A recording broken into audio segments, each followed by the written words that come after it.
അത് ഞാൻ ഈ നാട്ടുകാരൻ എന്ന നിലയ്ക്ക് ശ്രീ വി കെ നാഥനിലേക്ക് പോവുകയാണ്. ശ്രീ വി കെ നാഥൻ, ഈ പെൺകുട്ടിയുടെ മുത്തച്ഛനൊപ്പമായിരുന്നു താമസം. മുത്തച്ഛനെയാണ് ഇപ്പോൾ അവിടെ കൊലപ്പെടുത്തിയിരിക്കുന്നത്. ഈ സംഭവവികാസങ്ങളിൽ അങ്ങേക്കുള്ള അറിവ് എന്താണ്? ഈ കുട്ടിയുമായി ബന്ധപ്പെട്ട് ആ കുട്ടി അനുഭവിച്ചിരുന്ന കാര്യങ്ങൾ നിങ്ങൾക്ക് ആർക്കെങ്കിലും അറിവുള്ളതായിരുന്നു?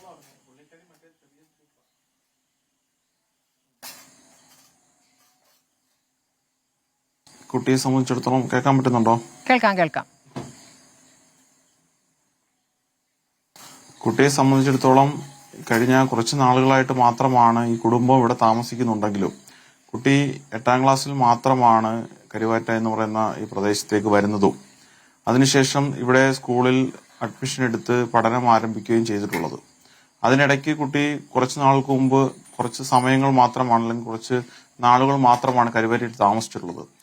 ആ സമയത്തൊക്കെയും കുട്ടിയുടെ ഭാഗത്തു നിന്നുള്ള ഇത്തരത്തിലുള്ള പെരുമാറ്റങ്ങളോ അല്ലെങ്കിൽ ഇത്തരത്തിലുള്ള കാര്യങ്ങളോ നാട്ടുകാർക്കോ അല്ലെങ്കിൽ പരിസരവാസികൾക്കോ ആർക്കും തന്നെ ബോധ്യമുള്ളതല്ല.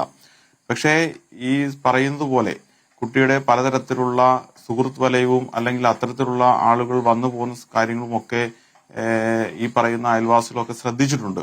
പക്ഷെ അവർക്കൊന്നും ഒരു തരത്തിലുമുള്ള ശല്യമോ അല്ലെങ്കിൽ അത്തരത്തിലുള്ള ബുദ്ധിമുട്ടുകളോ ഇല്ലാത്തതുകൊണ്ട്, ആരും അത്തരത്തിൽ അവരുമായിട്ട് സഹകരണമോ ഒന്നും ഇല്ലാത്തതുകൊണ്ട് അതൊന്നും അവർ ശ്രദ്ധിക്കാനോ അല്ലെങ്കിൽ അത്തരത്തിലുള്ള കാര്യങ്ങൾക്കും വേണ്ടി ശ്രമിച്ചിട്ടില്ല എന്നുള്ളത് സത്യമാണ്. ഇവിടെ സൂചിപ്പിച്ചതുപോലെ ആ കുട്ടിയുടെ ബന്ധു എന്ന് പറയുന്ന മരണപ്പെട്ടു പോയിട്ടുള്ള ശിവൻകുട്ടി, ആ ശിവൻകുട്ടിയാണ് കുട്ടിയെ പല കാര്യങ്ങൾക്കും നിയന്ത്രിച്ചിരുന്നത്, അല്ലെങ്കിൽ അമിത കൂട്ടുകെട്ടിനെയൊക്കെ വിലക്കിയിരുന്നു എന്നാണ് നമുക്ക് ഇപ്പോൾ മനസ്സിലാക്കുവാൻ സാധിക്കുന്നത്.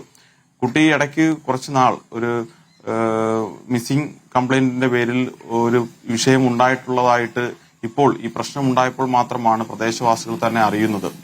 ഇടയ്ക്ക് 1 വർഷത്തിന് മുമ്പ് ഈ കുട്ടി ഇവിടെ താമസിക്കുന്നുണ്ടെന്നും മനസ്സിലാക്കി സ്പെഷ്യൽ ബ്രാഞ്ചിന്റെ ഭാഗത്തു നിന്ന് ഒരു അന്വേഷണം, അത് അവിടുത്തെ പഴയ ഗ്രാമപഞ്ചായത്ത് അംഗത്തിനോട് ഇവിടെ ആരൊക്കെയാണ് താമസിക്കുന്നത് എന്നുള്ള രീതിയിൽ ചോദിച്ചതായി ഇപ്പോൾ ഈ മരണം അറിഞ്ഞ സമയം അവിടുത്തെ പഴയ ഗ്രാമപഞ്ചായത്ത് അംഗം അടക്കമുള്ളവർ പറഞ്ഞിട്ടുണ്ട്.